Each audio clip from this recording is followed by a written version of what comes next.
சங்கீதம் 98:8. ஆறுகளே கை தட்டுங்கள், மலைகளே ஒன்று கூடுங்கள். ஆர்ப்பரித்து அகமகிழ அழைப்பு. தேவன் நமக்கு தந்துள்ள குரலை எழுப்பி பாடுவது, மகிழ்ச்சியோடு அவர் நன்மைகளை எடுத்துச் சொல்லுவது ஒரு அற்புதமான ஜெபம். அது தேவனை கனப்படுத்தும்.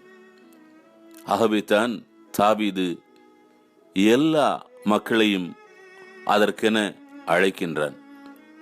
மக்கள் இனங்களே, களிப்போடு கை கொட்டுங்கள், ஆர்ப்பரித்து கடவுளை புகழ்ந்து பாடுங்கள் என்று சங்கீதம் 47:1 சொல்கின்றான்.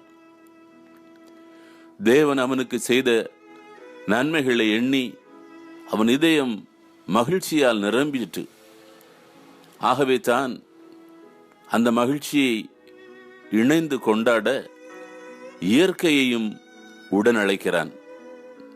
ஆறுகளே கை கொட்டுங்கள், மலைகளே ஒன்று கூடுங்கள், மகிழ்ச்சியோடு நாம் தேவனை பாடுவோம் என்பதாக சங்கீதம் 98:8.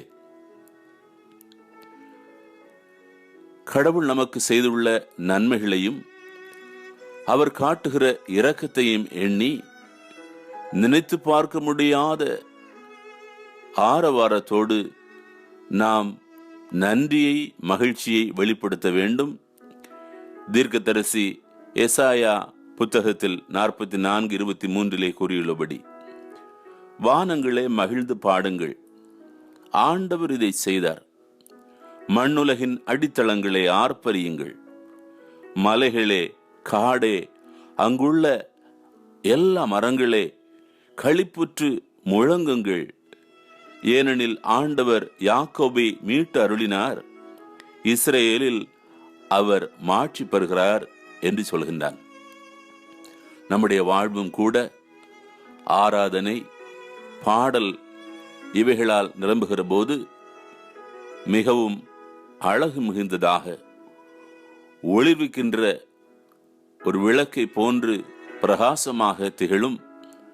அப்பொழுது தேவன் நம் புகழ்ச்சியை கண்டு நம்மை இன்னும் ஆசீர்வதிப்பார். ஜெபம் செய்வோம். அப்பா, அனுதின கவலைகள் மத்தியிலும் உம் இரக்கத்தை எண்ணி பாட எங்களை நினைவூட்டியதற்காக நன்றி செலுத்துகிறோம். உம் ஆவியானவர் தாமே இயற்கையோடு இணைந்து உம்மை துதித்து பாடச் செய்வாராக. இயேசுவின் அழகுள்ள நாமத்திலே ஜெபிக்கிறோம். ஆமேன்.